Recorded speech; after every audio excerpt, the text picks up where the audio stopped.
Assalamualaikum warahmatullahi wabarakatuh. Perkenalkan nama saya Nur Hidayah dengan NIM 1058411152222 dari kelas 6E. Di sini saya akan menjelaskan proyek final saya yaitu pengujian sistem black box testing pada aplikasi Plene Mobile. Bisa dilihat dari laporan pada bab pertama atau pendahuluan ada latar belakang di mana kemajuan teknologi informasi yang cepat telah mendorong berbagai sektor industri untuk melakukan perubahan digital, termaksud sektor transportasi laut. PT Pelayanan Nasional Indonesia atau Persero atau yang dikenal dengan Pelni sebagai perusahaan pelayanan nasional terbesar di Indonesia telah mengembangkan aplikasi seluler yang bernama Pelni Mobile untuk mempermudah masyarakat dalam mengakses layanan transportasi laut. Di sini ada rumusan masalah. Yang pertama yaitu bagaimana menerapkan metode black box testing dengan teknik equivalence partitioning pada aplikasi Pelni Mobile. Yang kedua yaitu apakah fitur-fitur utama aplikasi Pelni Mobile telah berfungsi sesuai dengan spesifikasi yang ditentukan. Dan yang ketiga, bagaimana tingkat keberhasilan pengujian sistem aplikasi Pelni Mobile menggunakan metode yang dipilih. Adapun tujuan dari sistem black box texting pada aplikasi Pelni Mobile, yang pertama, memastikan bahwa fitur-fitur utama aplikasi Pelni Mobile berfungsi dengan baik sesuai dengan spesifikasi yang ditentukan. Kedua, mengidentifikasi potensi bug atau kesalahan fungsi yang terdapat dalam sistem aplikasi. Ketiga, memverifikasi bahwa aplikasi memberikan respons yang sesuai dengan harapan pengguna. Dan yang keempat, menguji validasi input pada berbagai kondisi untuk memastikan keamanan dan keandalan sistem. Dan yang terakhir, memberikan rekomendasi perbaikan berdasarkan hasil pengujian yang telah dilakukan. Adapun ruang lingkup pengujian, yang dimana pada fitur-fitur penting aplikasi Pelni Mobile yang kerap digunakan oleh pengguna yaitu yang pertama ada fitur autentikasi, fitur pencarian, fitur pemesanan, fitur pembayaran, cek tiket dan riwayat. Langsung saja, langsung saja pada landasan teori, yaitu ada black box texting. Black box texting ialah metode pengujian perangkat lunak yang berpusat pada pengujian fungsional sistem tanpa memikirkan struktur internal, rancangan atau implementasi kode program. Dan metode yang saya pakai yaitu metode equivalent partitioning, di mana metode atau teknik black box testing yang membagi domain input menjadi kelas-kelas ekivalen berdasarkan perilaku sistem yang sama. Di sini terdapat dua jenis kelas ekivalen. Yang pertama yaitu valid equivalence class atau kelas input yang valid dan seharusnya diterima oleh sistem. Yang kedua ada invalid equivalent class, di mana kelas input yang tidak valid dan seharusnya itu ditolak oleh sistem. Eh, Kemudian kita masuk pada hasil pembahasan di mana di situ ada tabel perancangan test case equivalent partitioning dan ada tabel pelaksanaan pengujian. Yang pertama yaitu tabel perancangan test case. Berdasarkan analisis fitur aplikasi Pelni Mobile telah dirancang 22 test case yang mencakup berbagai skenario pengujian. Test case dirancang menggunakan metode equivalent partitioning dengan mempertimbangkan input valid dan invalid untuk setiap fitur. Bisa dilihat di laporan ini.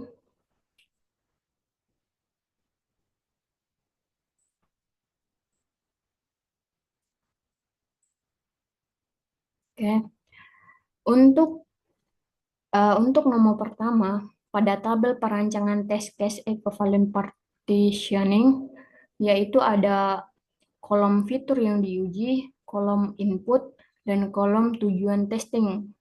Sedangkan pada tabel pelaksanaan pengujian, ada kolom testcase ID, kolom input, expect output, actual output, screenshotan, sama status. Kita masuk pada nomor pertama atau TC1 planning, di mana di tabel perancangan test case ada fitur yang diuji yaitu fitur login dengan inputan email valid tambah password benar dengan tujuan memastikan pengguna berhasil login. Kita lihat pada tabel pelaksanaan pengujian di mana dimasukkan input yaitu email dan password. Kemudian kita lihat pada kolom expect output, login berhasil, ready ke dashboard, dan kita lihat pada kolom actual output, login berhasil masuk ke halaman utama. Dan bisa dilihat dari screenshotan bahwa login berhasil, berarti itu menyatakan valid. Kemudian kita ke tabel perancangan test case yang kedua yaitu masih fitur login, di mana inputannya email valid dan password salah. Tujuan testing memastikan muncul error message. Kita lihat pada tabel pengujian, di mana email yang dimasukkan valid, sedangkan passwordnya salah atau invalid, dan kolom expect outputnya error, password tidak sesuai. Begitupun dengan actual output, password yang Anda masukkan salah. Dan bisa dilihat dari screenshotan bahwa password yang saya masukkan tidak cocok atau tidak sesuai. Itu dinyatakan invalid. Kemudian perancangan test case yang ketiga masih fitur login dengan inputan email kosong dan password benar. Tujuan testing memastikan validasi input kosong. Kita lihat pada tabel pengujian, di mana di screenshotan saya tidak memasukkan email atau emailnya kosong, dan saya memasukkan password. Di situ dinyatakan email wajib diisi, dan ini menyatakan invalid. Kemudian fitur yang selanjutnya masih login dengan inputan email format salah ditambah password benar dengan tujuan memastikan validasi format email. Bisa dilihat di TC4 ini. Di sini ada screenshotan di mana saya memasukkan format email yang tidak sesuai atau format email yang saya masukkan tidak valid dan dinyatakan invalid. Kemudian masuk pada fitur registrasi, di mana inputan email atau nomor HP sudah terdaftar, dan tujuan testing yaitu memastikan error atau email atau nomor HP sudah ada atau sudah didaftar. Bisa diperhatikan TC5, di mana saya memasukkan email dan nomor HP yang sudah terdaftar, dengan expect output, email, dan nomor HP sudah terdaftar. Bisa dilihat dari screenshotan di notifikasi bahwa notifikasi itu mengatakan email sama nomor HP yang saya gunakan sudah terdaftar. Itu menyatakan invalid. Kemudian tabel test yang keenam yaitu masih registrasi, di mana inputan password kurang dari 8 karakter. Tujuan testing memastikan validasi panjang password. Bisa dilihat di TC6, saya memasukkan lebih dari 8 karakter, di mana di screenshotan tersebut saya memasukkan lebih dari 8 karakter, itu menyatakan invalid. Kemudian ke tabel perancangan test yang ketujuh yaitu pencarian jadwal, di mana inputannya yaitu rute valid tambah tanggal valid, memastikan jadwal muncul. Bisa dilihat dari tabel pengujian TC7, di mana saya memasukkan rute Makassar Bima, terus tanggal keberangkatan yaitu tanggal 21 bulan 7 2025, dan expect output tampilan jadwal kapal tersedia, dan aktual outputnya menampilkan jadwal kapal dengan detail lengkap. Dan bisa dilihat dari screenshotannya itu bahwa menyatakan itu valid.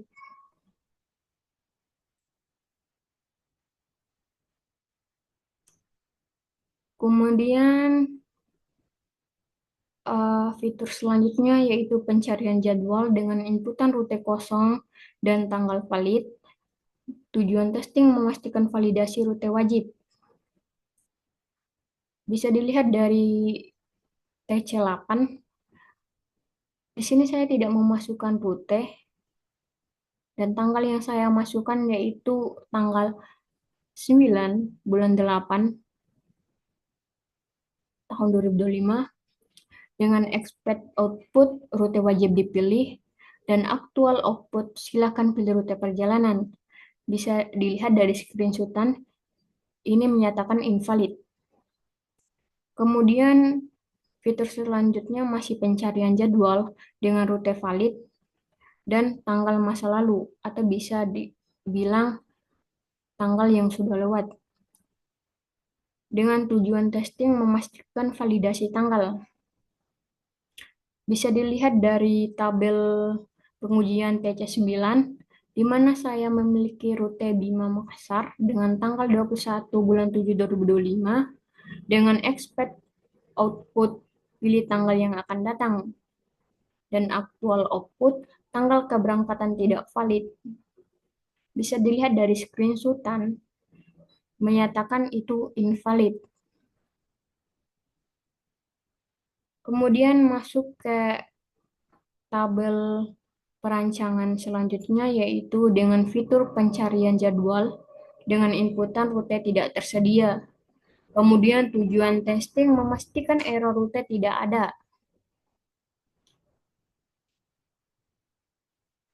Bisa dilihat di TC10 ini, saya memilih rute Bali dan kosong, atau bisa dibilang asal dari Bali tujuannya kosong.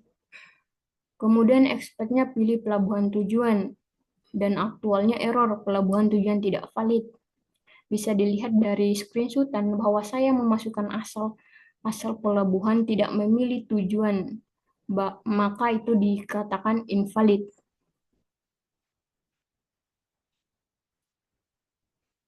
Kemudian masuk ke fitur pemesanan tiket dengan input data penumpang lengkap dan jadwal tersedia. Tujuan testing memastikan pemesanan berhasil. Bisa dilihat di TC11, dengan inputan data lengkap, nama, NIM, jenis kelamin, tanggal lahir, dan expect output pemesanan berhasil tambah kode booking, dan aktual outputnya pemesanan berhasil, kode booking sudah tertera. Bisa dilihat dari screenshotan bahwa ini mengatakan valid. Kemudian masuk ke fitur selanjutnya yaitu pemesanan tiket, di mana inputan yaitu data penumpang kosong, dan tujuan testing valid yaitu memastikan validasi data penumpang.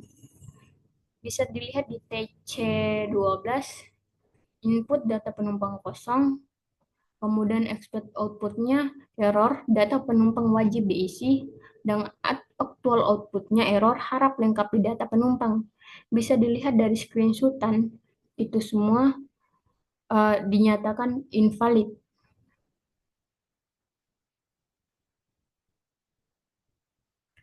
Kemudian masuk pada fitur selanjutnya yaitu masih pemesanan tiket, di mana inputan jumlah penumpang melebihi kapasitas. Tujuan testing memastikan jumlah kapasitas tidak tersedia. Bisa dilihat di TC13, jumlah penumpang 15, sedangkan kapasitas yang tersedia yaitu cuma 10. untuk expect outputnya error, kapasitas tidak mencukupi, dan aktual outputnya error, kursi tidak tersedia atau kamar tidak tersedia. Bisa dilihat dari screenshotan bahwa saya memilih kapasitas penumpang hanya 10 karena tidak bisa lebih dari 10. Itu dinyatakan invalid. Kemudian masih pada fitur pemesanan tiket di mana inputnya memilih kelas atau VIP yang tidak tersedia. Tujuannya memastikan error kelas tidak tersedia. Bisa dilihat di TC14, kelas VIP atau tidak tersedia dengan expect output error kelas tidak tersedia dan aktual output kelas error kelas kapal tidak tersedia. Bisa dilihat dari screenshotan bahwa hanya dua dua apa kelas yang tersedia, yaitu semua kelas sama kelas ekonomi. Berarti itu dinyatakan invalid karena kelas VIP tidak ada. Kemudian masuk pada fitur pemesanan tiket dengan input memesan tiket untuk bayi tanpa NIK dengan tujuan validasi data wajib untuk semua penumpang. Bisa dilihat di TC15, input memesan tiket untuk bayi tanpa NIK dengan expect output validasi data wajib untuk semua penumpang dan actual output error NIK wajib diisi untuk semua penumpang. Bisa dilihat dari screenshotan itu mengatakan invalid. Kemudian masuk pada fitur pembayaran dengan inputan metode pembayaran valid atau transfer bank dengan tujuan memastikan pembayaran berhasil, tambah etiket terkirim via email. Bisa dilihat di TC16, input metode transfer bank dengan saldo 500K, expect output pembayaran berhasil ditambah etiket. Untuk aktual outputnya pembayaran berhasil, etiket terkirim via email. Bisa dilihat dari screenshotan, ini adalah notifikasi dari Kelni bahwa itu menyatakan valid, bahwa etiket terkirim via email itu valid.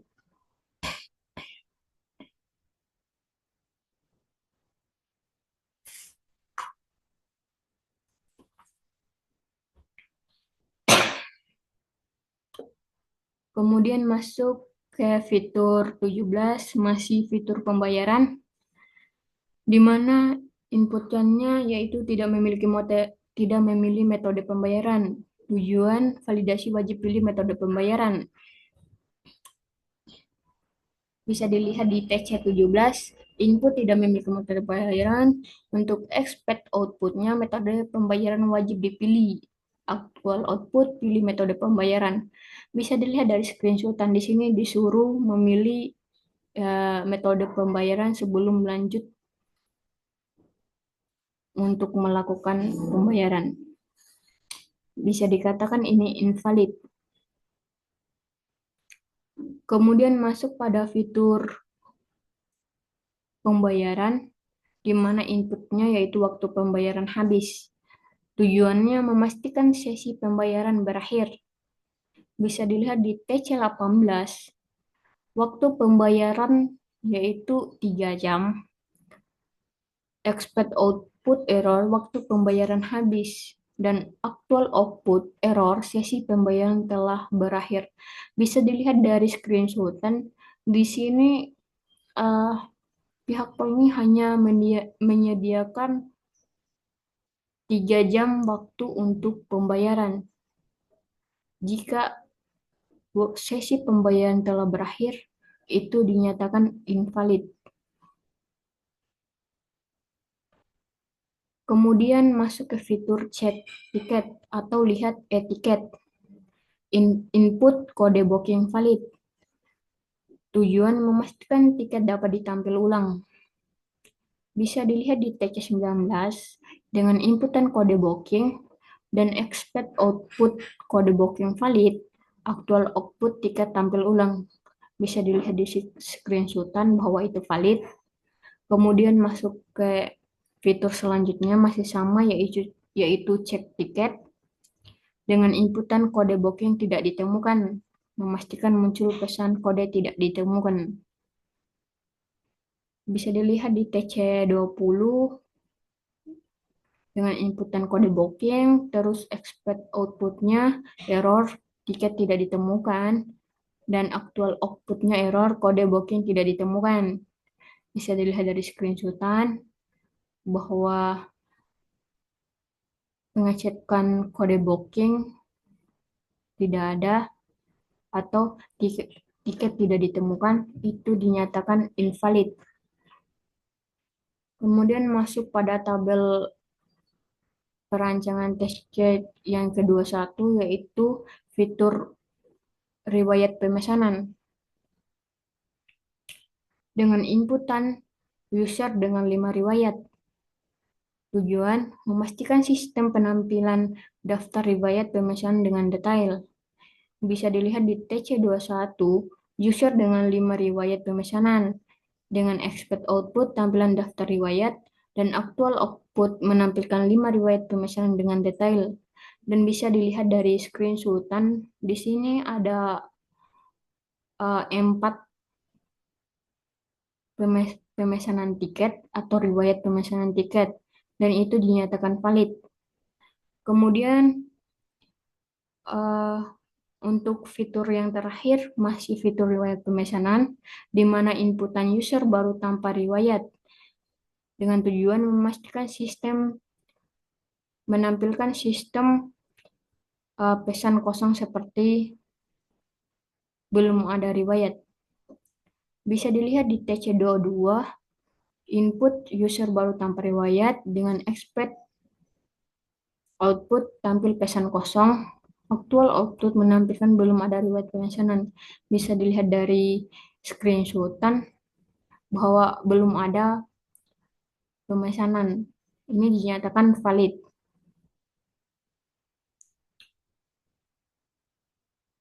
Kemudian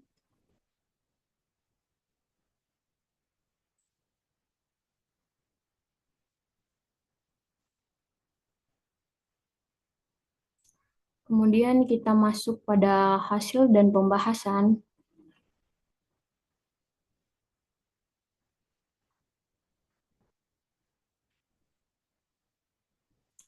Kemudian masuk pada hasil dan pembahasan, di mana di sini ada dua. Yang pertama distribusi test case berdasarkan fitur. Ada fitur login atau autentikasi, pencarian jadwal pemesanan tiket, pembayaran, cek tiket, dan riwayat pemesanan. Di mana login ada dan autentikasi ada 6, pencarian jadwal 4, pemesanan tiket 5, pembayaran tiket 3, dan cek tiket 2, riwayat pemesanan 2. Dengan presentasi dari total login atau autentikasi 27,3%, pencarian jadwal 18,2%, pemesanan tiket 22,7%, pembayaran 13,68%, dan cek tiket 9,1%, dan terakhir riwayat pemesanan 9,1%. Maka total dari test case ada 22 dan success rate 100%, presentasi dari total 100%. Dan yang kedua ada analisis berdasarkan jenis test case. Ada dua yaitu valid test case dan invalid test case, di mana valid test case ada 7 dan invalid ada 15. Dengan presentasi valid 31,8% dan invalid 62,2%. Bisa dilihat total jumlah 22 dan presentasi 100%. Rasio 31,8% valid vs 68,2% tidak valid menunjukkan fokus yang sangat bagus pada pengujian validasi masukan serta penanganan kesalahan untuk memastikan sistem mampu mengatasi kasus yang tidak cocok secara efektif. Kemudian masuk pada bab 5 penutup. Adapun kesimpulannya, nah, berdasarkan hasil pengujian 22 skenario pada berbagai fitur utama aplikasi Play Mobile, seluruh tes case berhasil dieksekusi tanpa error 100% keberhasilan. Distribusi pengujian juga menunjukkan fokus yang seimbang antara input yang valid dan input yang tidak valid, dengan proporsi 31,8% valid dan 68,2% invalid. Hal ini memperlihatkan bahwa sistem memiliki mekanisme validasi yang bagus, dapat merespon berbagai kemungkinan kekeliruan input dengan pesan yang sesuai dan mendukung fungsi inti aplikasi seperti login, pencarian jadwal, pemesanan, hingga pembayaran dan cek tiket secara efektif.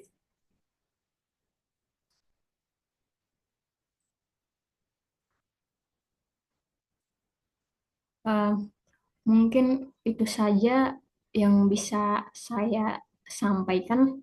Lebih dan kurangnya saya mohon maaf.